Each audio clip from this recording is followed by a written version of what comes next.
안녕하십니까. 오늘의 작품은요. 여러분들이 많이 추천해 주셨던 맞다? 장무리입니다.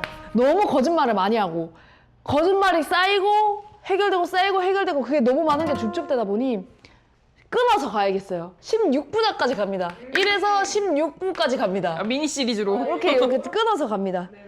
그냥 빨리빨리 말씀드릴게요. 왔다 장보리 여러분들 많은 분들이 아시겠죠? 아실 거지만 그래도 한번 설명을 해보자면 전 1도 몰라요. 그래요? 이 드라마는 그냥 혼잣말과 엿듣기로 드라마의 50% 정도가 이게 완성돼요. 그렇기 때문에 저번에 말씀드렸던 것처럼 어떻게 알았어? 이런 거 적용되지 않습니다. 어떻게 알았어? 그냥 뒤에서 들은 거예요. 아니면 그냥 어떻냐면 둘이서 얘기하고 있고 그냥 이렇게 서 있기도 해요. 근데도 이 사람들은 인기척을 몰라요. 이 드라마는 연민정의 악역 연기가 유명한 드라마인데 연민정은 아시죠? 모릅니다. 연민정 못지않은 악역들이 여럿 등장합니다. 그냥 연민정만큼 나쁜 사람 캐릭터로 따지면 한 셋 정도 돼요. 근데 이제 이 드라마에서 누가 더 나쁜가 판단하기보다는 누가 제일 바보 같은지를 고민하는 게 더 빡세요. 그러니까 나쁜 사람만큼 멍청한 사람들도 많다는 거지. 네네. 그래서 서론이 길었고요. 그냥 한번 해볼게요. 드라마에서 이제 등장하는 새 집구석이 있어요. 네. 또 이 집구석들이 엮여가는 재미가 또 있거든요. 그런 것들을 이제 한번 씹고 뜯고 맛보고 즐기기 위해 그냥 집구석을 먼저 소개를 한번 해볼게요. 첫 번째 집구석은요. 중심 집구석이에요. 비술체. 비술체라는 집구석을 중심으로 돌아가는데 한복 만드는 집안이에요. 전통적인 한복. 그러니까 박술려 뭐 한복 디자인 뭐 이런 거 보겠죠. 근데 이제 되게 전통을 중시하고 막 예를 들어 박물관에 들어가는 뭐 조선 왕조 뭐 어디에 의거한 뭐 그런 복식을 복원하고 뭐 그런 여기 이제 은비라는 꼬맹이가 사는 집이에요. 은비가 장차 주인공이 됩니다. 은비 지금 한 9살, 8살 정도 됐고 비술체가 되게 커요. 디귿자처럼 이렇게 돼 있고 여기가 뭔가 이 사람들이 많이 대화하는 마당이 있고 염색천을 말리는 염색천 마당도 있고 여기 막 염색천이 막 휘날려 그런 데가 있어. 그래서 은비라는 이 9살짜리 꼬마는 이 염색천 사이를 뛰놀고 이 비술체를 막 뛰놀면서 자란 아이인 거예요. 침선장이 계세요. 그러니까 바느질 명장인 거예요. 그러니까 여기는 한복에는 뭐 자수 명장이 있고 뭐 하는 염색 명장이 있고 근데 이제 바느질을 하는 침선장이 있는 거예요. 그래서 침선장 할머니가 계세요. 이게 시어머니예요, 시어머니. 그리고 여기에 이제 아들이 둘 있거든요. 아들이 이제 희봉이, 수봉이. 그래서 여기에 이제 며느라기들이 시어머니의 호칭으로 큰 애가 있고 작은 애가 있는 거예요. 금술이 참 좋거든요. 근데 애가 없어. 여기는 둘이 사이가 그렇게 좋진 않지만 은비라는 아까 말한 여자 꼬맹이가 있어요. 수업도 하고 그래요. 막 친선 제자들이 막 여러 있어. 근데 여러 친선 제자들이 있지만 이 집구석도 졸라게 보수적인 거예요. 이 며느리 둘 중에 한 명한테 이제 이 침선장 자리를 물려주겠다 이거야. 후계자를 정할 때가 됐다 이거야. 그 침선 제자들 많거든요. 근데 며느리 물론 드라마상 며느리 둘이 가장 뛰어났을 수도 있지만 난 그 자체로서 어떤 조금 뭐가 있다. 비리가 있다라고 보는 편입니다. 갑자기 후계자를 가릴 때가 된 것 같다면서 사흘 뒤에 경합을 벌인대요. 그래서 며느리 둘이 이제 근데 어떤 타입이냐면 스테레오 타입으로 정반대에 서 있는 이 큰아이는 아주 정도 많고 완전 인류의 풀로 찬 욕심도 없고 그냥 뭐 사람 좋아 내 남편 사랑해 우리 시어머니 열심히 모셔야지 동서 너무 사랑해 그냥 이런 타입인 거야. 은비야 너 내 딸이라고 생각한다 이런 타입. 그리고 이분은 이제 자기가 침선장이 되고 싶어가지고 물불을 안 가리는 욕심이 넘치는 타입인 거예요. 저 인화 씨가. 완전 욕망캐. 근데 여기는 그 완전 대척적인 서 있는 그런 캐릭터입니다. 욕심이 많은 만큼 일을 엄청나게 많이 하기 때문에 자기 딸 은비는 항상 뒷전이에요. 그래서 사실은 은비는 큰엄마 손에서도 많이 크고 거의 딸처럼 자라는 이 집안이 키우고 있는 딸이 하나밖에 없으니까 자식이. 근데 어쨌든 이런 시엄마는 이런 성향을 모두 알기라도 하는데 큰애를 조금 더 편애해요. 조금 더 자기랑 닮았다고 생각해. 항상 하는 말이 그러니까 옷은 그냥 사람 겉만 가려주는 게 아니라 그 사람의 허물도 가려줄 수 있고 사람을 사랑해야 옷도 잘 만들 수 있다 뭐 이렇게 얘기하는 사람인 거예요. 그래서 큰애를 좀 더 편애해요. 사실 침선장 큰애한테 주고 싶은데 그냥 형식상 경합을 열어주는 것 같아요. 근데 김이나가 욕심이 많다 했잖아요. 욕심이 얼마나 많냐면은 이 집 며느리가 되려고 결혼 어떻게 했냐면 이 집 남편 구들장을 자기가 가위로 깼어요. 일부러 가스 마시게. 한 다음에 제가 구해줘. 우와. 그래서 결혼을 했거든요. 이 비술체 침선장의 며느리가 되기 위해서. 그 정도로 욕심이 많은 사람인 거예요. 시어머니가 나중에 그 사실을 알게 돼. 근데 지금 의심하고 있는 상태예요. 그래서 이제 김이나의 딸 장은비는 엄마의 성품을 닮지 않고 큰엄마의 성품을 닮았어요, 다행히. 그 어린 게 남을 위할 줄 알고 이 측은지심이 아주 맥스예요. 두 번째 집은요, 패션그룹 형지. 여기는 아빠가 있고 아빠 밑에 재화라는 남자 꼬맹이가 있어요. 근데 엄마가 얼마 전에 교통사고로 돌아가셨어. 그래서 재화는 아직 엄마가 너무너무 그리워요. 그래서 이 아빠는 이 재화한테 엄마를 만들어 주려고 네가 밖에서 끼고 살던 첩을 데리고 들어와요. 그게 금보라. 근데 이미 이 아빠랑 내연녀 사이에 10살짜리 아들이 있었어. 걔는 이미? 네, 걔는 재희. 대박. 이름 왜 이렇게 비슷해? 재화 재희. 왜 애초에 형제처럼 이름을 지은 거죠. 근데 엄마는 돌아가실 때까지 몰랐고 그 사실을 알자마자 돌아가셨어요. 그러니까 이 여자도 그 이 엄마의 그 죽음에 일조를 했지만은 어쨌든 넘어갈게요. 그래서 데리고 온 거예요. 심지어 배에 또 애가 또 있어. 그래놓고 이제 재화가 막 배신감에 부들부들 떠니까 재화를 부르고 뭐라고 하냐면 널 버린 적도 없고 소홀하게 대한 적도 없어. 아빠로서 최선을 다해서 키웠으니 난 미안하지 않겠어. 그러니까 뭐 엄마한테는 내가 죽고 나서 뭐 죄를 빌 거고 너한테 미안한 거 없다. 뭐 그런 식인 거예요. 그래서 재화는 존나 배신감이 넘쳐나겠죠. 게다가 금보라가 되게 눈에 띄게 차별하고 엄마 냄새 나는 옷가지가 아직 있었거든요. 그런 것들 다 태워버리는 짓까지 해. 드라마 속 어떤 편견 속의 새엄마죠. 예. 재희는 이 재환의 엄마 옷 태운 거 보고 자기 손에 화장 입어가면서까지 옷 하나 구해다가 줘요. 이거 하나밖에 못 구했어 이러면서. 재희가 나중에 좀 삐뚤어지긴 하거든요. 근데 어쨌든 맘속에서는 어렸을 때 이런 측은지심이 있었던 아이였다. 그래서 둘은 티격태격하겠지만 대충 형제로 자라나요. 세 번째 집은 민정이네 집이에요. 연민정이네 집. 저 집에서 민정이가 있는 게 아니군요. 별개야 별개. 엄마가 있고 연민정. 근데 민정이는 해옥에 그 족보에 올라있지 않은 걸로 나와요. 아빠는 이미 돌아가신 걸로 나오고 지금 사실 서류상은 고아인 거예요. 그런 캐릭터로 나오는데 어떻게 가능한지 모르겠고요. 어쨌든 가난한 도혜옥과 부잣집 딸인 척 학교를 다니는 민정이가 있어요. 그러니까 가난한 게 죽을 만큼 싫어요. 민정이는 어렸을 때부터 그랬어요. 아기 때부터 매일 부잣집 아가씨 행세를 하고 부잣집에서 뭐 가정부를 하고 있거든요, 엄마가. 근데 그 엄마 보고 아줌마 이러고 막 어머. 친구들 일부러 데려와서 여기 우리 집이야 아줌마 이렇게 하고. 아무튼 어렸을 때부터 좀 싹이 있어요. 그런 애다. 이게 나중에 어떻게 엮여가는지는 나중에 보시면 되고 이런 집들이 있다 하고 이제 경합날이 됐어요. 이제 경합하고 있잖아요. 맞다. 네, 그래서 경합을 존나 무슨 큰 홀에서 해요. 무슨 런웨이 같은 데를 빌려서 해요. 뭐 그렇게 대단한 거라고. 그래서 명인들 막 줄줄이 심사위원을 불렀어요. 막 자수장 있고 뭐 어디 침선장들 있고 막 다 모여가지고 막 첫 번째 라운드, 두 번째 라운드, 세 번째 라운드까지 해요. 이 경합 준비를 하던 와중에 김이나가 무슨 짓을 했냐면 이제 그 형님이 어떤 캐릭터로 나오려면 실력은 좋은데 꼼꼼하고 정말 옷을 잘 만들고 다 댐댐이가 됐는데 손이 조금 느린 사람으로 묘사가 되거든요. 근데 김이나는 반면 뭐 손은 거의 뭐 기계야, 기술자야. 근데 이제 약간 중요한 어떤 알맹이를 못 보는 화려한 것에 치장하는 그러니까 그런 타입으로 나오거든요. 그래서 손이 느린 걸 아니까 형님의 치마를 아궁이에다 불태워버려. 이기고 싶어서. 어머. 불태웠다는 사실을 아는 사람이 김이나 그리고 뒤에서 지켜보던 안내상 그 집에서 일해주는 김종화라고 결혼 전부터 이나를 좋아하던 그 집에서 일해주는 염색장이 있어요. 염색. 그 아저씨가 아주 중요합니다. 첫 번째 경합은 큰애가 이겼어요. 큰형님이 이겼고 이제 두 번째 경합 주제는 본인이 30년 후에 입을 옷을 짓는 것. 30년, 그러니까 미래엔 어떤 한복을 입고 있겠느냐, 뭐 이건 거죠. 그래서 이제 여기서 문제가 발생한 게 뭐냐면 경연을 앞두고 어떤 할머니가 한복을 빌려주는 데가 어디냐고 큰형님한테 물어본 거예요. 무슨 일이세요? 피덩이 때 버린 딸이 결혼한다고 25년 만에 찾아왔는데 먹고 사느라 정신없어서 이꼴로 왔다. 그러니까 한복을 못 입은 채로 왔어요.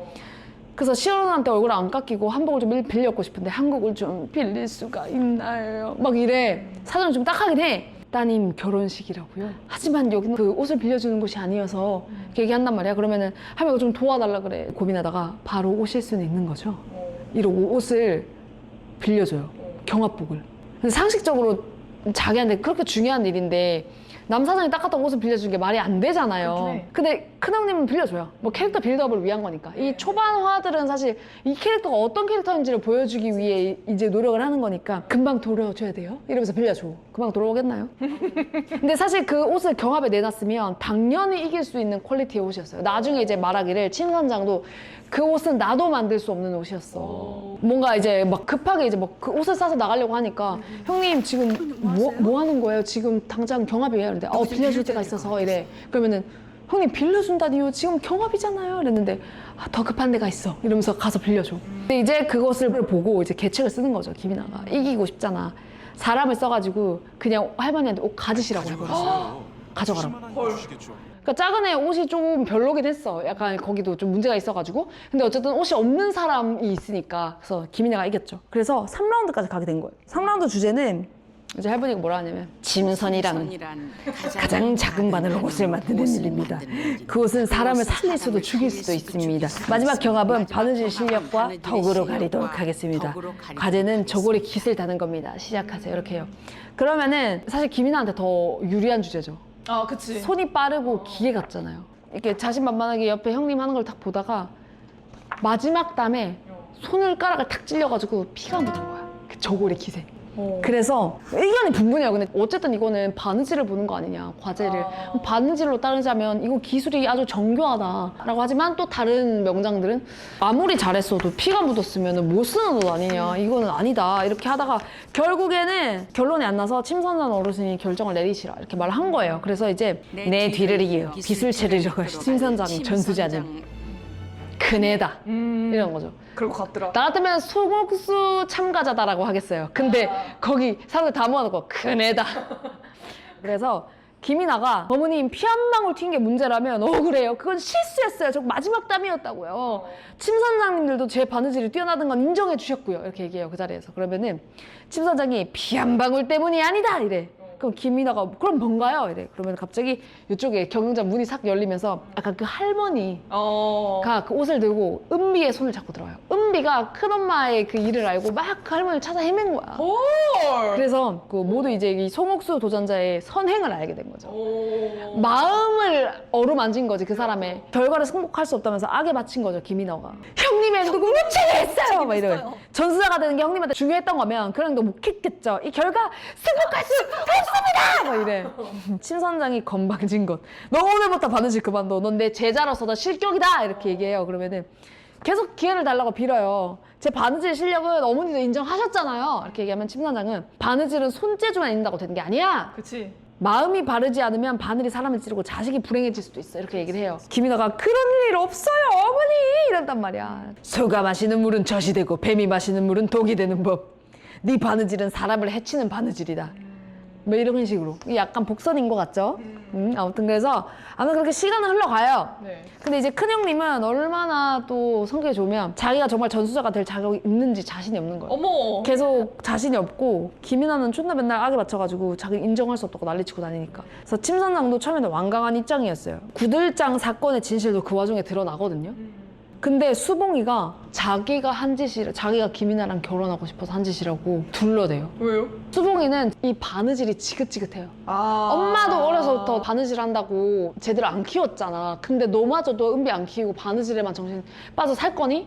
같이 외국에 가자. 나 외국에 나 좋은 교환교수 자리가 들어왔어. 우리 은비랑 셋이 다시 시작하자. 심선장 그만둬. 과거는 다 묻어두고 나한테 지금 중요한 건 은비야. 그래서 아까 큰형님 그 경합하기 전에 그 치마를 태운 거, 구들장 깬 거 다 숨겨주는 이유는 단 하나. 김이나가 바늘 놓고 은비와 셋이 함께 미국으로 떠나는 거. 그 하나밖에 없는 거예요. 그 수봉이는. 그래서 그 와중에 이제 김이나한테는 엎친 데 덮친 격인데 김이나의 쓰레기 남동생이 있거든요. 네. 돈 해달라고 온 거예요. 뭐 도박 같은 거 했나 보죠. 여태 그런 식으로 돈을 많이 요구를 했었는데 돈을 어떻게 여태 만들어 왔느냐.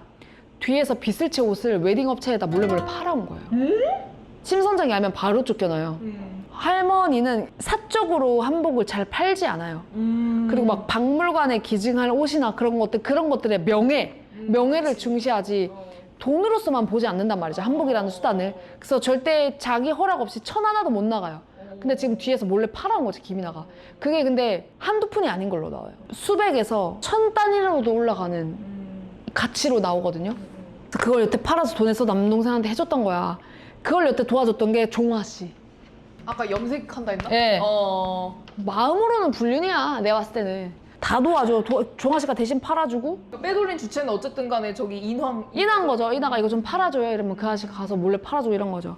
근데 어떤 여자가 그 비서실에 찾아와가지고 들킨 거죠. 나도 옷 해줘요. 그러면 큰형님, 저희는 옷 지금 안 나가고 있다. 시어머니가 주문 안 받고 있다 그러면은 바본 줄 아냐고. 지금 내 친구들 다 비솔체 옷 사가지고 지금 예식하고 있다. 오늘 예식이니까 봐서 확인하시면 되겠네요. 뭐 사람 가려서 팔겠다는 거요? 이래가지고 알게 된 거예요, 그 사실을. 그래서 할머니가 큰애를 특파원으로 보냈어요. 그 예식장 가서 확인해보고 와라. 바느질 모양만 봐도 누가 한지 다 알 수 있다 이거예요. 그래서 희봉이랑 큰애가 이제 그 예식장에 간 거예요. 비솔체에서 나왔습니다. 마지막으로 한 번 더 봐드리려고 이러면서 딱 봤는데 빼도 박도 못하게 김이나의 바느질 솜씨인 거예요. 그래서 큰형님은 김이나를 위해 이 모든 일을 덮기로 했어요. 그걸 아는 순간 동서는 쫓겨날 거야. 이거 덮는 것까지도 내 역할이다. 그 어머니한테는 비솔체 옷이 아니었다. 이렇게 얘기를 한 다음에 김이나한테만 따로 웨딩샵에 보낸 거 더 회수해라 그래요. 돈은 어떻게든 내가 구해볼게. 그 옷만은 회수해요. 이렇게 얘기해요. 그러니까 그런 캐릭터예요. 답답하죠. 근데 그마저도 김이나는 저는 그런 적 없어요. 애먼 사람 잡지 마시고 참자고 있으세요. 형님이 뭐 던진 잔잔한 돌에 막 개구리 맞아 죽을 수도 있다고요. 이러면서 개소리 하지 말라 그래. 아니 지금 이 초반에 이 김이나의 적은 이 수봉이에요. 수봉이. 엄마한테 일러 바쳐가지고 듣게 돼요. 왼수예요. 가족이 아니라 왼수예요. 왼수. 근데 이제 그 길로 작은 애가 어디 나가는 걸 보고 막 시엄마가 쫓아나왔어. 쟤 또 팔러 간다 이러면서 막 쫓아갔는데 갔더니 막 할머니 할아버지들 비슬제 한복 입고 막 사진 찍고 있어. 그니까 1년에 한 번씩 불우한 어른들께 한복을 선물하고 영정사진을 찍어왔다. 이미 그 청담동 샵 여자랑 짠 거예요. 아, 그 노인들이 비싼 거 알고 팔아먹을 거라 그랬잖아요. 이러면서 이미 짠 거야. 뒤로는 청담동 여자한테 너네한테만 비솔체 옷 내줄 테니까 한 번만 도와줘. 이렇게 한 거죠. 그래가지고 할머니가 아, 내가 오해했구나. 작은 애에 대해서. 작은 애 이렇게 훌륭한 일을 하는 애인데 내가 오해했구나. 이제 할머니가 넘어간 거예요. 그래서 결국 재경합을 하겠대요. 내 사심이 들어가 있었던 것 같대. 그때 그 경합 그거에. 그래서 재경합을 하자 이렇게 된 거예요. 그래서 이제 이번 경합의 미션은 조선 왕조 의궤에 의거한 용조의 골룡포에 들어갈 용보를 찾는 거예요. 그러니까 다 만들어졌어. 지금 용조의 골룡포를 다 만들었는데 용보 하나가 빠진 거예요.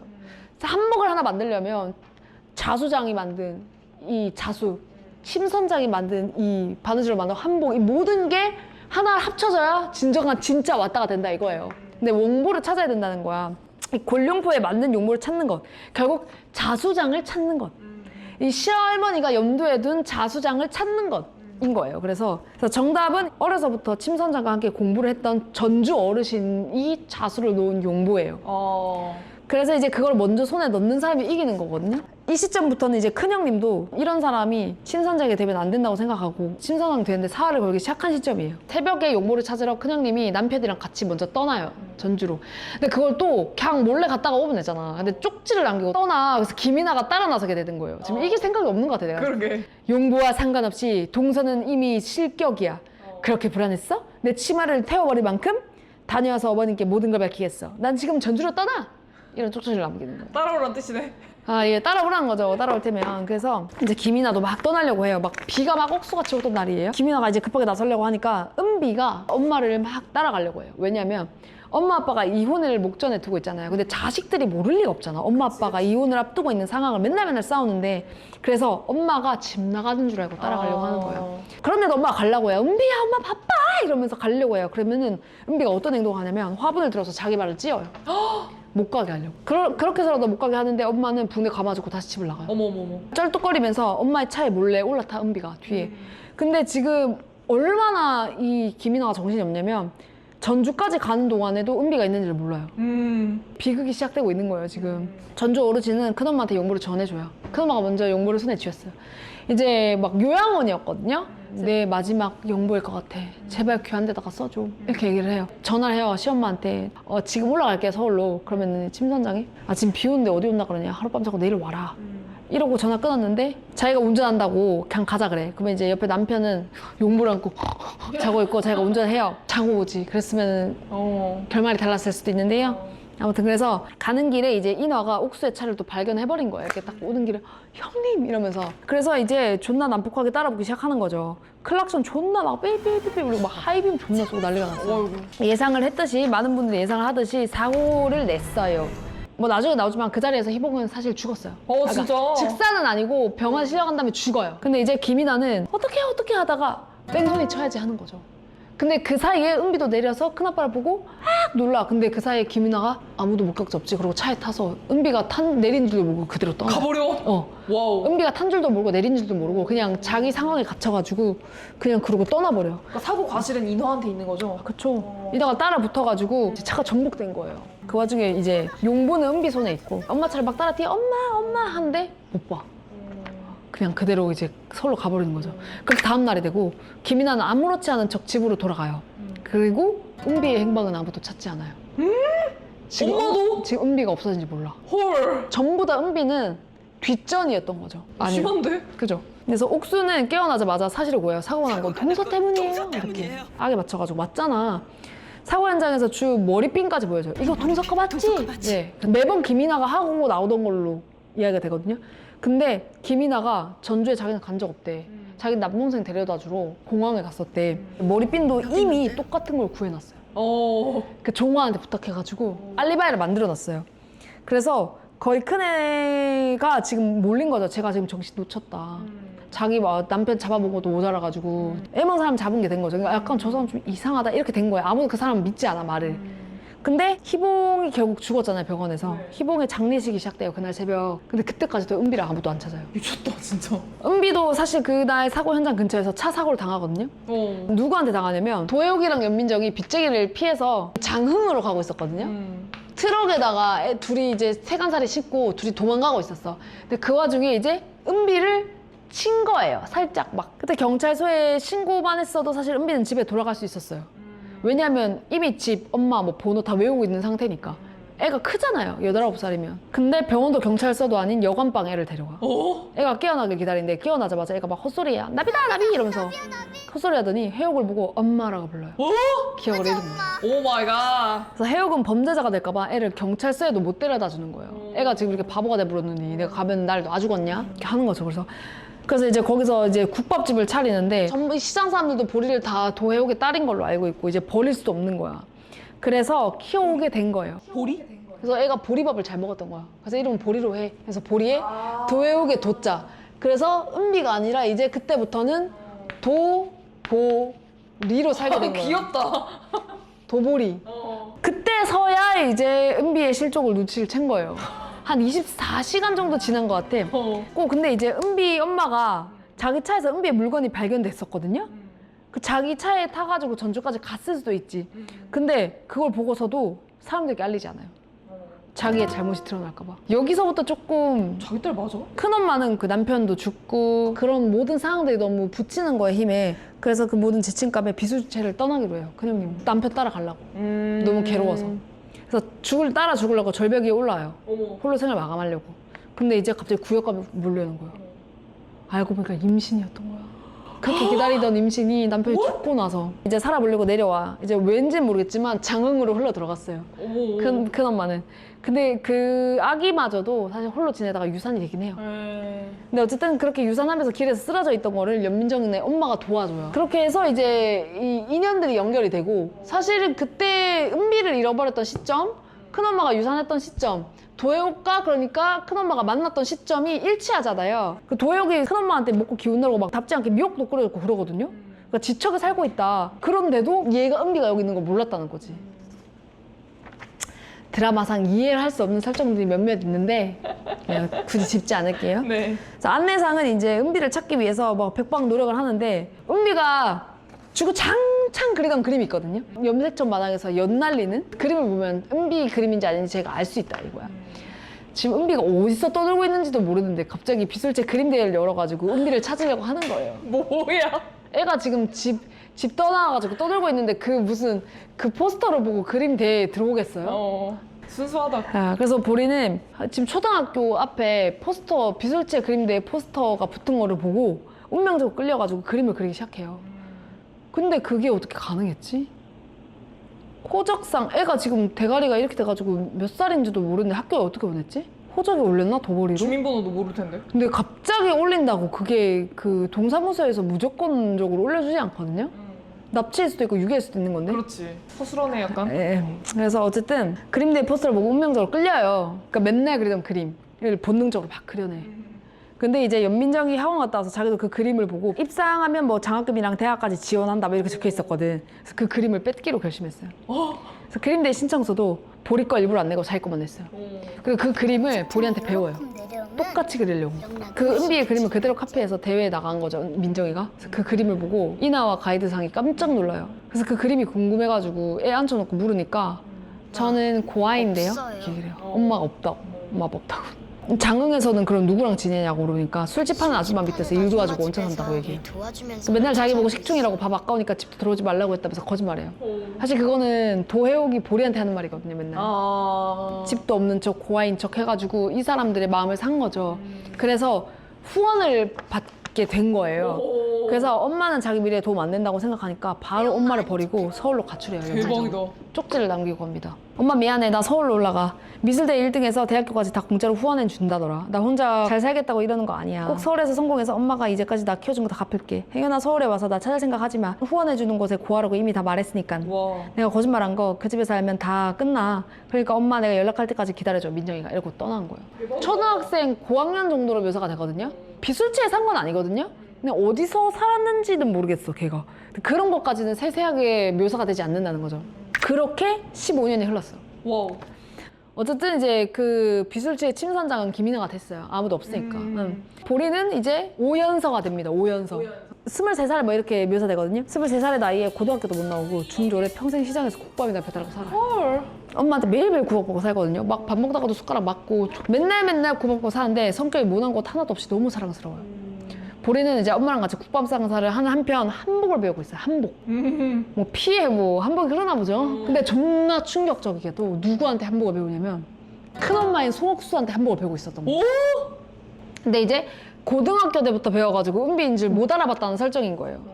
말이 안 되죠. 근데 사실 되죠. 박신혜가 최지우가 돼도 알아보고 문근영이 송혜교가 돼도 알아보는 게 드라마 속인데 그 고작 몇 살 더 먹었다고 못 알아봐? 그 설정이 너무 이상해요. 심지어 자기가 자기 딸처럼 품고 키웠던 애인데. 그러게. 목소리만 들어도 알겠다. 그러니까 유산할 때부터 근데 도혜옥이랑 막 왕래하면서 형님 아우하고 살았잖아요. 8살 때부터 고딩 보리가 될 때까지 그 사이에 딸내미를 본 적이 없다는 것도 좀 이상하지 않아? 네, 그렇고요. 민정이는 대학 졸업반이 됐고, 오. 그래서 민정이는 도대체 어떻게 먹고 살았는지 잘 모르겠지만 잘 커서 대학 졸업이 됐고, 패션그룹 평지에 신입사원 최종 면접까지 가지만 뽑히진 않아요. 패션 전공이에요? 네. 민정이도? 현재는 지금 문지상이라는 남자랑 3년째 동거 중이에요. 문지상. 근데 왜 사귀었냐면 부잣집 아들이라서 같이 살고 있어요. 상승혼을 목적으로 얘랑 사귀고 있어요. 그리고 맨날 문지상이 저 건물도 우리 집 거야 막 맨날 이랬단 말이야. 그래서 연민정의 목표는 단 하나, 비술체에 양딸로 들어가는 거예요. 와. 어쨌든 내가 문지상네 집에 들어갈래도 자기가 고아라고 하면 결혼 반대하고 이럴 거 아니야. 그래서 목표가 있는 거예요. 근데 15년 동안 가진 후원을 다 해주면서도 마음까지는 주지 않는 거죠, 이 침선장 부부가. 지금부터 이제 침선장은 이 사람이에요. 우리 할머니는 명장님. 민정이가 막 엄마라고 한 번만 불러봐도 돼요? 막 이러면은 은비 때문에 미안하다 그래.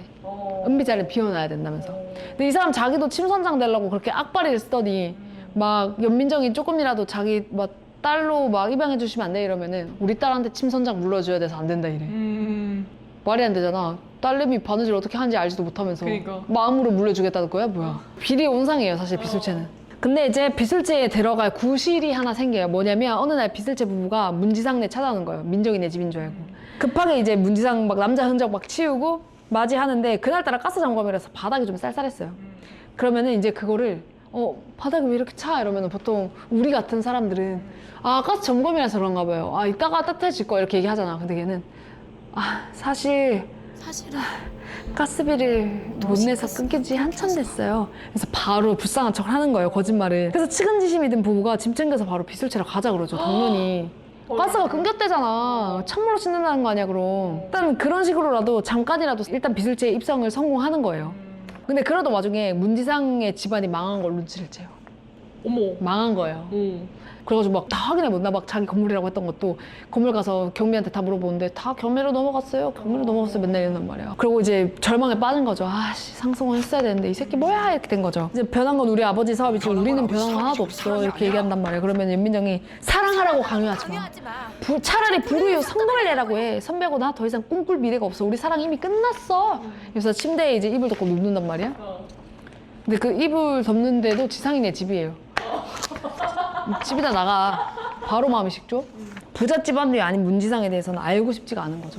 단칼에 그냥 차버려. 그리고 이제 비술제 사모님한테 정식으로 한복을 배우고 싶다고 하는 거죠. 살 길을 도모하는 거예요, 이제. 이제 내가 이 상승호는 틀려 먹었으니 이제 이 집이 양딸이라도 돼가지고 지금 양복 만든 애지만 한복이라도 만들어가지고 내가 지금 어떻게든 빨리 성공해야겠다. 살 길을 도모하는 거죠. 문지상 집에 이제 짐을 챙기러 왔잖아. 그 와가지고 가방에서 뭔 수첩을 꺼내서 쫙쫙 찢어. 산모 수첩이었어. 애기마저도 사실 문지상이랑 결혼할 그 명분 그 이상 이하도 아니었다는 것처럼 병원에 가서 애를 떼달라 그래. 근데 이미 주차가 많이 돼서 불가능하대요. 어이구. 뭐 그런 상황이고 어느 날 이제 연민정이 장흥에 들렀어. 아, 연을 끄는 건 아니야? 연을 끄는 건 아니더라고. 그날 이제 보리가 만들었던 한복이 옷 걸려 있었던 거예요. 그 옷걸이에. 그러니까 자주 왕래하는 게 아니니까 보리가 뭐 한복하고 이런 걸 몰랐어. 그냥 진짜 2, 3년에 한 번씩 들리는 그 수준인 거죠. 전화나 하고. 그 걸리는 거 엄마 저거 뭐야? 이랬더니 보리가 만든 한복이라고 얘기를 한 거죠. 그랬더니 그러니까 자기는 아직 시작도 못했는데 보리는 한복을 이미 지을 수 있다는 게 질투가 나는 건지 모르겠는데 보자마자 존나 갑자기 화내면서 보리한테 너 앞으로 한복하지 마! 뭐 이래. 그래서 왜 그러냐? 뭐 엄마한테도 보리 한복 못하게 막 이런단 말이야. 연민정이 보리한테 불길해서 그래. 나 의상학과 나왔고 앞으로 평생 옷 만들면서 살 거야. 내가 할 일을 네가 한다는 게 불쾌하고 싫어. 이유가 됐어? 이래. 원래 그래 그냥 얘가. 옆에서 엄마가 연민정 엄마가 맞장구 치면서 그럼 당연히 안 해야지. 민정이가 안 된다면 안 된다는 것이게 너 후딱 일어나서 민정이 밥이나 챙겨라. 뭐 이렇게 말을 해요. 심지어 이제 민정이가 와서 집에 자고 가야 되니까 보리 보고는 너 친구네 집에 가서 자라 이러고 그냥 쫓아내고 이런 식. 그래서 민정이는 엄마가 알아서 막아. 막 이렇게 얘기해. 그래서 다음날 아침에 연민정이 부모대로 바로 보리의 한복 복다리를 태워요. 도요. 엄마 왜 이래? 막, 엄마 왜 이렇게까지 하는 거예요? 왜 이래? 이러면은 민정이가 싫다는데 어쩌냐? 이러면서 보리가 너무한다. 어떻게 이렇게까지 하냐? 나도 포기 못한다. 나도 한복 너무 좋다. 이렇게 얘기하면 물바가지를 보리한테 확 씌워. 여지까지 먹여주고 입혀주고 키워놨더만 무엇이 어쩌고 어째? 한 번만 더 부정타게 민정이 어쩌고 해라. 그때는 물바가지가 아니고 똥바가지를 던져보려고 이러면서 항상 그런 식이에요. 그 지랄에도 도보리는 붙잡고 사정을 해요. 해옥을 잡고. 여태 어미한테 나 하나도 못 해주고 살았는데 처음으로 어미한테 한복 지어주고 행복했어. 근데 소원이요. 제발 한복하게 해줘. 이렇게 얘기하면 너 귀신 씨였냐? 민정이 싫다 안 하냐? 부정 탄 거 같고 싫다 안 하냐? 이래. 보리가 그것이 말이 안 된다. 똑같은 자식인데 왜 언니 생각만 하냐 이거야. 언니는 옷 하는데 왜 나는 안 되냐 이거야. 그러면은 도혜옥이 어떻게 같은 자식이냐? 그거는 생각만 해도 마음이 애린 자식이고 너는 이러고 말이 바뀌어. 안 되겠다. 너 우리 민정이 학교에 막을 자식 같으면 너 필요 없으니까 이리 나와. 이렇게 머리채 잡아가지고 마당을 막 끌고 나가. 식당 밖으로 끌고 나가서 막 잡아뜯어. 필요 없어. 민정이 속 터질 것 같으면 꺼져라 이거야. 보리가 때리면 맞을 테니까 한복만 하게 해달라고 막 울어. 그거를 이제 송옥수가 멀리서 봐. 그러면 이제 자네한테 실망했어. 어떻게 해를. 보리가 하면 안 되는 이유가 뭔데? 보리가 원하면 엄마가 도와줘야지. 난 이해 못했겠어. 제일 중요한 건 자식이 행복한 거 아니야? 보리가 계속 한복하면 내쫓는다 했지. 그럼 내가 보리 데리고 살게. 맘바뀌면 연락해. 그때까지 보리 자네한테 못 보내. 이러고 보리를 데려가요. 그런 상황. 연민정이 보리가 한복하는 거를 처음부터 본능적으로 싫어하고 막으려고 하고 있다. 송옥수도 이제 보리를 놓칠 수가 없는 거야. 너무 내 마음에 드는 제자고 너한테 내 모든 걸 알려주고 싶어. 내가 가진 모든 걸 너한테 주고 싶어. 막 이렇게 말할 정도로. 그러면서 이제 모든 일들이 병렬적으로 흘러가고 있어요. 한편 이제 문지상은요. 집 쓰레기통에서 산모수첩과 초음파 사진을 발견했습니다. 그걸 또 처리를 안 하고 갔나 보죠. 그래서 민정이 찾아가서 눈물바람을 해요. 문지상이. 그럼 민정이가 아이 죽었다 그래. 선배랑 이미 끝났는데 내가 바보야? 그 애를 왜 낳아? 나 하나 고아로 사는 것도 지긋지긋한데 내 부모랑 똑같은 짓을 하라고? 선배가 빈털터리가 된 그날 그 애도 죽었어. 다시 아는 척 하지 마. 다시 아는 척 하는 그때는 우리 원수로 만나는 거야. 의미심장한 복사 하나 남겨주고.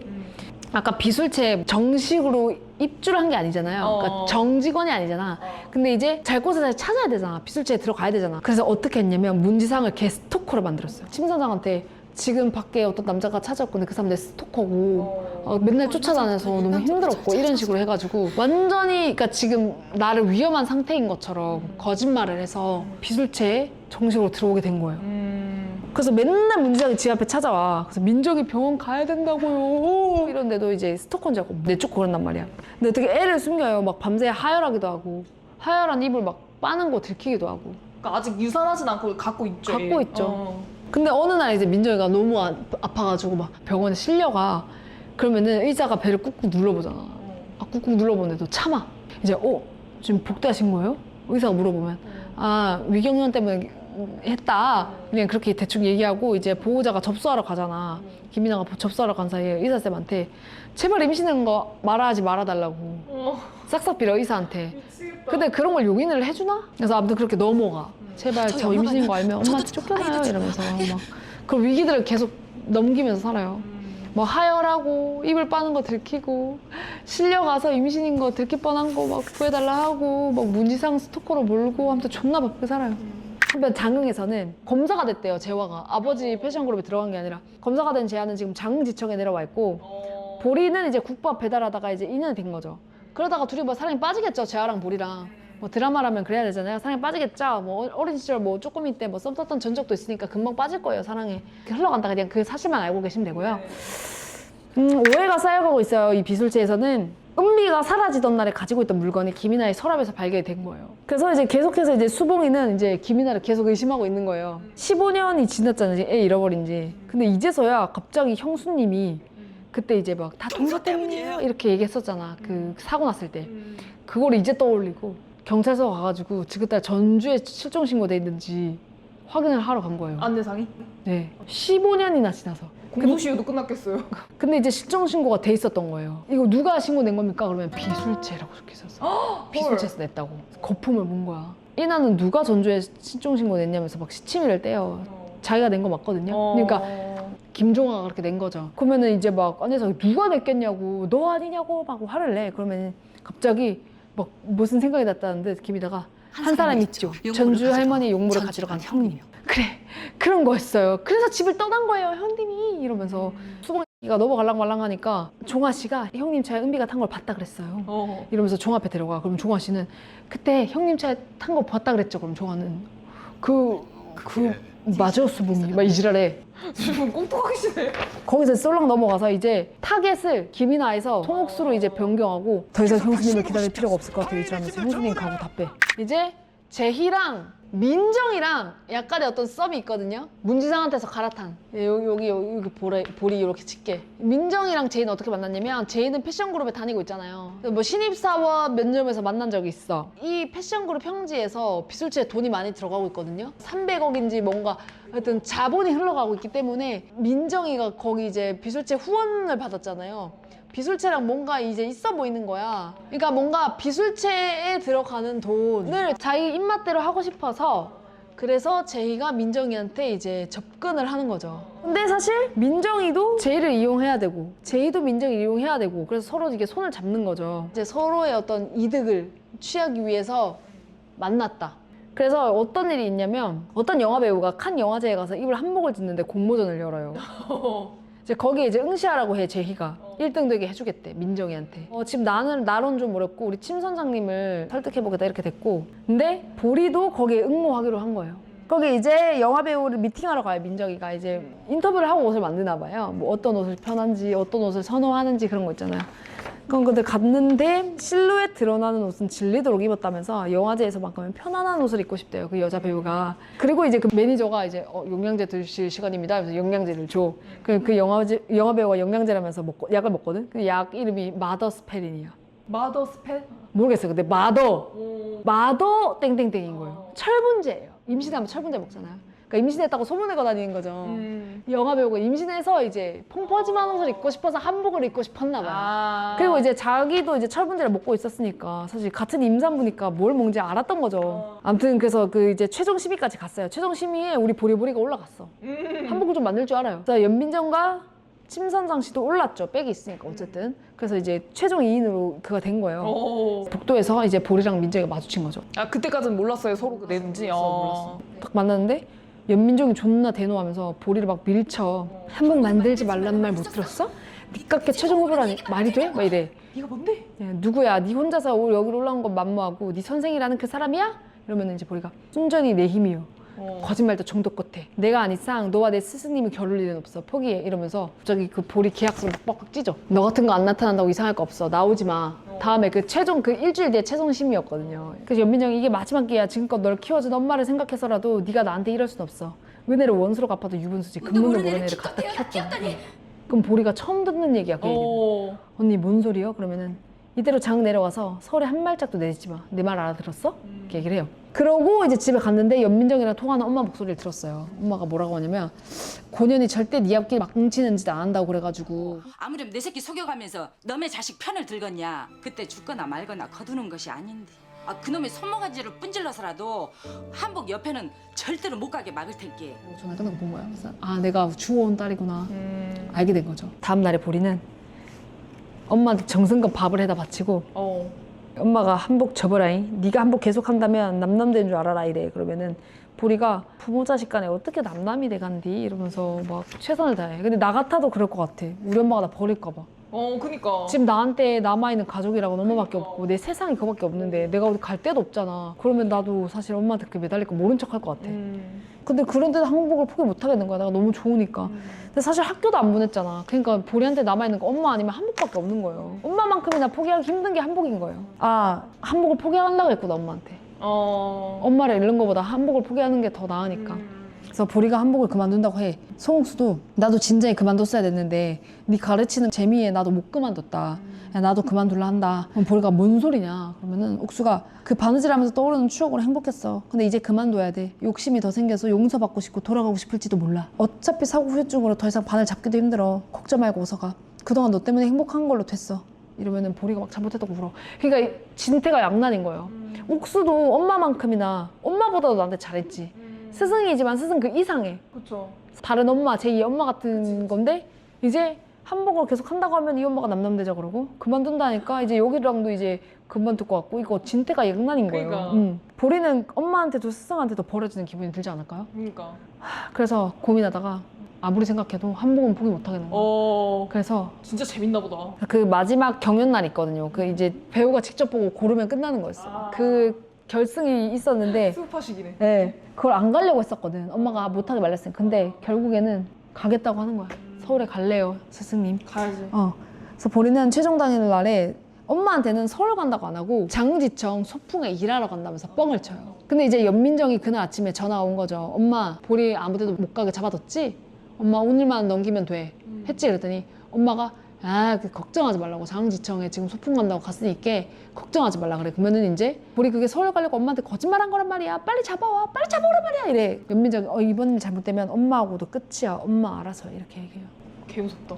그래가지고 이제 보리를 잡으러 이제 가위를 들고 도역이 나선 거예요.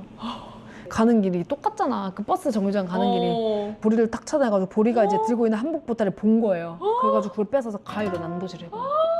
난도질을 해버려. 보리는 근데 그 장면을 보고 너무 충격을 받은 거지. 찢어 발기잖아. 그 장면을 보고 너무 충격을 받고 막 울고 있어. 너무 무섭잖아. 그리고 가위를 찢어버리는 게 눈앞에서 내가 했다는 거를. 그래서 도역이 떠나고 바닥에서 막 오열을 해요, 보리가. 그랬더니 송옥수가 놀라지도 않아. 일어나. 이러고 자기가 끼고 있던 거죠. 네 한복 여기 있어. 내가 혹시라도 이런 일이 생길까봐 진짜 네 한복은 내가 가지고 있었다. 우와. 이제는 진짜 네가 이겼으면 좋겠어. 보리야 얼른 가. 눈물 닦고 얼른 가. 이렇게 대박, 얘기한단 대박. 말이야. 그래서 서울로 이제 떠나요. 고속버스를 놓쳤지만 재화가 태워줘요. 재화랑 계속 썸을 타고 있어요. 저 청년이 있지. 그래서 엄마가 연민정한테 전화했어요. 내가 한복 보따리 찢어 발견났으니까 걱정하지 말아라. 얘기를 해가지고 연민정이 이제 안심한 거죠. 그래서 침선장한테도 아무래도 이번 공모 결과가 나온 것 같은데요. 사모님 한복밖에 없으니까 확실해요. 축하해요 사모님. 비행기를 태워. 그래서 상대가 이제 포기를 한 줄 아는 거죠. 침선장은. 내가 너무 겁났나 봐. 이렇게 된 거죠. 연민정은 뭐 아무것도 모르고 보리가 와서 DP를 하고 있는데 최유라가 이제 그 배우가 홀로 경연장에 들렀다가 그냥 준비하는 것만 보고 결정을 하고 갔대요. 어머. 연민정이랑 친선장이랑 막 커피 한잔 하고 있어. 막 여유롭게 자기들밖에 없는 줄 알고 제가 달려가가지고 이미 결정이 끝났대요. 이러면서 막 달려가. 연민정이 우리 한 벌뿐인데 결정할 것도 없었겠죠? 이런단 말이에요. 그러면 제이가 최유라 씨가 선택한 한복은 경쟁자 도보리 씨의 한복입니다. 이래. 연민정이 뭐라고요? 그렇게 해서 마주치는 거죠. 그 한복 그 심사대위에서 기어이 네가 내 앞길을 가로막겠다는 거야? 너 같은 거지를 주워다 키우는 게 아니었어. 엄마랑 내가 미쳤다고? 그러면은 도보리가 그러지 좀 말어 언니. 뭐 이래. 언니라는 말 하지 말랬지? 싸다고 빡 때려. 침선장은 연민정한테 너 뭘 믿고 그렇게 자신만만했던 거냐? 하면서 추궁을 해. 다 틀렸어. 애초에 괜한 일을 시작하는 거야. 천하의 피술제 침선장이 이름도 없는 새파란 무명한테 지게 됐으니 사람들이 얼마나 비웃겠냐고. 이제 어떡할까? 이 망신이 어떡할 거냐고. 이 침선장은 잘 되면 자기도 안 되면 다 연민정 탓인 거야. 정말로 비열하게 나와. 연민정은 이제 최유라한테 사모님 한복을 입힐 거예요. 억지를 부려. 어떻게 할 건데? 그래서 최유라한테 찾아가가지고 유라 씨뿐만 아니라 뱃속의 아이까지 생각해서 만들었는데 말을 안 들었어요? 이러면서 협박을 하기 시작한 거예요. 어머. 그래서 결과를 뒤집은 거죠, 결론적으로. 결국 이제 침 선장이 올라갔어요. 그럼 보리가 정말로 잘하나 보네요. 그 심선장을 이긴 거면. 그죠? 근데 이제 실력이 막 있어서 일단은 올라왔겠지만 어떤 일례가 있냐면 시장 뭐 아무개 씨의 치마를 보리한테 맡겼어. 근데 치마가 언밸런스한 거예요. 다른 한복집 사장님이 이렇게 만들면 어떡해, 이거 지금 잘못 만든 거잖아 이러면은 아 그 슈퍼 아줌마 거 아니에요? 그러면 슈퍼 아줌마 다리 한쪽이 짧잖아요 이래가지고 일부러 그렇게 만든 거예요. 이러면. 우리는 그런 옷을 만들 줄 아는 사람인 거예요. 최유라하고 또 마찬가지예요. 최유라 인터뷰를 다 찾아가지고 어렸을 때 엄마를 잃었대. 그래서 엄마와의 추억을 떠올릴 수 있는 한복을 만든 거야. 실력도 물론 있겠지만 근데 어쨌든 연민정이 최유라를 협박해가지고 침선장을 올렸다. 이게 당선이 되는 게 중요한 게 아니고 1등을 한 사람한테 이 패션그룹 평지에 후원이 들어가기 때문에 중요한 거였거든요. 1등을 하면 이제 비술체가 1등을 하면 비술체에 뭐 연간 몇 천만씩 들어가는 거였고 제이랑 민정이한테 되게 중요했던 거죠. 한편 문지상은 아직도 민정이를 찾아다니고 있는데요. 문지상이 이제 그래서 이제 비술체 앞에 있는 연민정을 보고 냅다 택시에 태워가지고 연희도 한밤 밤물거로 가주세요 이러면서 태운 거예요. 막 연민정이 이건 폭력이야, 차라리 날 죽여 막 이러면서 막 난리를 쳤단 말이야. 민정이가 좀 택시 아저씨가 좀 오해할 것 같이 일부러 그렇게 말을 했어요. 이건 폭력이야, 이건 사랑이 아니야 이러면서. 그래가지고 택시 아저씨가 산부인과가 아닌 경찰서로 간 거예요. 민정이가 문지상을 스토커라고 하면서 대학 초에 잠깐 만났고 그 뒤로 4년 동안 심한 집착을 보여서 도망다니면서 살았다 이렇게 얘기를 한 거예요. 근데 사실 지금 행동은 스토커 짓이 맞긴 하거든요. 문지상은 막 나 스토커 아니라고 민정이 불러달라고 막 난동을 피워. 그래서 유치소에 갇혔고 근데 민정이는 아무 일도 없다는 듯이 비술체로 돌아가서 이제 경찰한테 막 전화가 와. 문지상 아버지가 쓰러졌다 하니까 고소를 좀 취하해달래. 근데 이게 현실이라고 생각해봐. 말이 되냐. 진짜 이용이다. 진짜 스토커면은 거짓말인지 어떻게 알아. 그러니까. 면민정이 그 거짓말이에요. 절대 안 돼요. 날 죽이기라도 하면 경찰에서 책임질 수 있어요? 허락할 수 없습니다. 당연한 처사예요. 잘한다. 그래서 그렇게 문지상을 유치장에 박아놓고 그날 비술치의 가족들은 같이 미술관에 가기로 했어요. 근데 가려는데 산통이 시작된 거예요. 그러니까 만삭이었던 거죠. 티가 안 났나 보다 그러면. 주변에서 이제 몰랐던 거 아니에요? 드라마가 좀 이상해요. 그대로 택시 잡아 타고 장흥으로 가요. 병원이 아니라 장흥으로. 그래서 집에서 애를 낳아요. 새벽이 다 돼가지고 보리랑 옥수가 집에 들렀을 때는 연민정은 없고 애기만 방에 떨렁 남아있어요. 애를 낳자마자 서울로 가버린 거죠, 연민정. 이게 현실적으로 가능한가? GPT에 물어봤어요. 가능하지 않다고 했어요. 네. 안 될 텐데요. 못 일어날 텐데요. 막 민정이가 날이 밝는 대로 시설로 보내. 엄마도 키우면 안 돼, 알았어? 이제 이 일은 잊어. 근데 집 앞에 누가 애기 버리고 왔다고 도혜가 뻥을 친 거예요. 근데 그 말을 믿어요, 도보리가. 근데 이제 송옥수 눈에는 뭔가 이상한 거죠. 애기를 버리고 왔는데 왜 미역국을 끓이고 있지? 그래서 도혜옥은 민정이 시키는 대로 시설에 애를 갖다 버렸어요. 어떡해. 엄마 인생은 뭐예요? 민정이는 미역국은커녕 밥도 한 끼 못 먹고 비 맞으면서 일하고 막 물에 밥 말아 먹고 헐 병나겠다. 불쌍하기까지 해. 어쨌든 애기 시설에 보냈다는 전화에 눈물은 정도는 흘려. 보리는 애기를 버린 거 몰랐거든. 근데 이제 보육원에서 애기 아프다면서 다시 도보리네 집에 전화가 온 거예요. 근데 이제 그 전화를 보리가 받은 거죠. 그래서 아기를 이제 데리러 가, 그 시설에 가서 이제 병원에서 진료를 보는 거야. 근데 아기가 선천적으로 이제 청각장애가 있어가지고 치료를 해야 된대. 헐. 어떤 병원 치료가 중요하지만 보호자에 따라 달라진다. 뭐. 근데 이제 그 말을 듣고는 도혜옥은 애를 못 버리겠는 거야. 왜냐면 내 딸의 새끼잖아. 그치. 이게 남의 새끼면 버렸겠죠. 도혜옥이 그렇게 소시오패스 같은 사람인데. 근데 내 민정이의 딸이니까 못 버리겠는 거야. 민정이는 버리라고 했지만 비밀로 해서라도 키우고 싶은 거야. 그래서 어떻게 하냐면 일부러 보리가 아기를 키우게끔 약간 분위기를 잡는 거야. 뭐요? 보리도 자기가 키우고 싶어해. 근데 혜국이가 뭐라면 참말로 후회 안 하고 너 잘 키울 수 있냐? 인자 못 물리는 거야. 나중에 힘들다고 도망치면 콧만 모른다. 그러면 보리가 도망 안 쳐. 공짜로 나 엄마 엄애 만들어주네 했는데 왜 물러? 이자부터 내 딸이여, 내 딸 이래요. 그래서 이 소식을 들은 송옥수가 도혜국한테 보리 결혼도 안 한 처녀야. 그게 말이 돼? 보리 자네 딸 아니야? 어떻게 엄마라는 사람이 그래? 아무리 생각해도 그래. 애기 다 낳으면 당장 애기 엄마한테 보내. 애기 엄마 누구야? 자네는 알잖아. 송옥수가 보리를 막 말리는데도 그럴 만한 이유가 있다면서 보리가 자기가 키우겠다고 고수해. 그러니까 우리 말은 자기도 주워다 해오게 키워줬잖아. 근데 그 은혜를 갚기 위해서라도 내가 키우고 싶다. 나한테 운명적으로 온 것 같다. 이런 거죠, 애가. 바보 같아. 그래서 옥수는 근데 진짜로 이제 보리가 키우게 될까봐 보리를 서울로 데려갈 작정을 해요. 사실 서울에 가면 자기가 만나고 싶지 않은 사람들도 있고 있는데 근데 오로지 보리를 위해서. 그래서 보리한테 나 잠깐 서울 갔다 올 테니까 나 돌아올 때까지 절대로 아무 결정도 내리지 마. 나 잠깐 갔다 올게. 나 갔다 올 때까지 결정 내리지 마. 이렇게 얘기를 하고 서울에 가요. 서울에 가서 형부 있잖아요. 형부하고는 연락이 통하고 있었거든요. 형부한테 부탁해가지고 침선장 이 명장 있잖아. 이 명장 제자로 보리를 추천해달라고요. 근데 나중에 추후에 이것도 연민정이 방해하긴 하는데 그렇게 이제 서울에서 옥수가 노력을 해. 근데 과연 서옥수가 그 장흥에 돌아왔을 때 보리와 그 애기는 어떻게 되었을까요? 키우고 있을 때.